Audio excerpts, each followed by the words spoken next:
transformation of these rough pieces of iron will take weeks.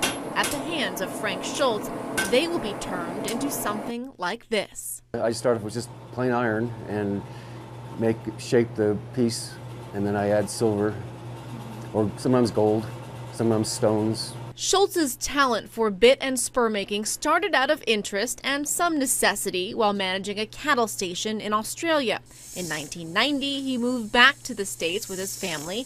He attended a bit and spur making school in Idaho, then settled down in the Bitterroot Valley, where he would create what has now become a lasting and well-known legacy of work. I sort of specialized in the early California vaquero style, which was very heavily silvered, and a lot of intricate work in it. If you look at one of my pairs of spurs, it looks like it could have been made back in the 1800s. Thankfully, he's got some modern technology on his side to speed things up a bit. Instead of, in the old days, they had to hold an engraver and then hit it with a hammer. Whereas I can do this has got the hammer inside of it, so I can use my other hand to turn the work.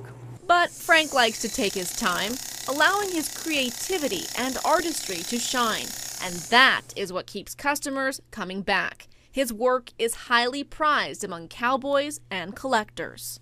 I don't pump stuff out. You know, I'm kind of slow, so there's not a lot of my stuff out there. I guess that makes it more valuable because there's less of it around.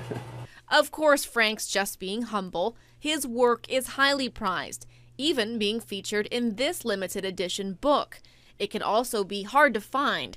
It's scooped up quickly by people more than willing to pay up. I don't really take orders that much now. I will for people I know well. I mainly kind of just like to make something that I like to make, and then somebody always buys it, so it works out. This piece was sold a few years back. $4,000 for the bit, and the headstall at least $2,000. Today, it's probably worth even more. Old style spade bit, and I did the headstall and everything as well. All hand make all these pieces. The bit hangers have got are engraved up like a little snake, and all these the suits of cards on there. I make those. While this piece mainly hangs on a wall, others show the dirt and grime of a long day in the saddle. There's a lot of people that have my stuff that don't use it. They just collect it and are keeping it as sort of an investment.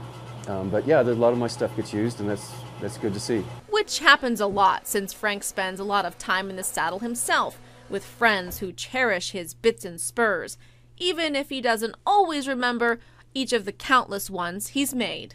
You know, I used to, but no, now sometimes I'll see something and I'll go, did I make that?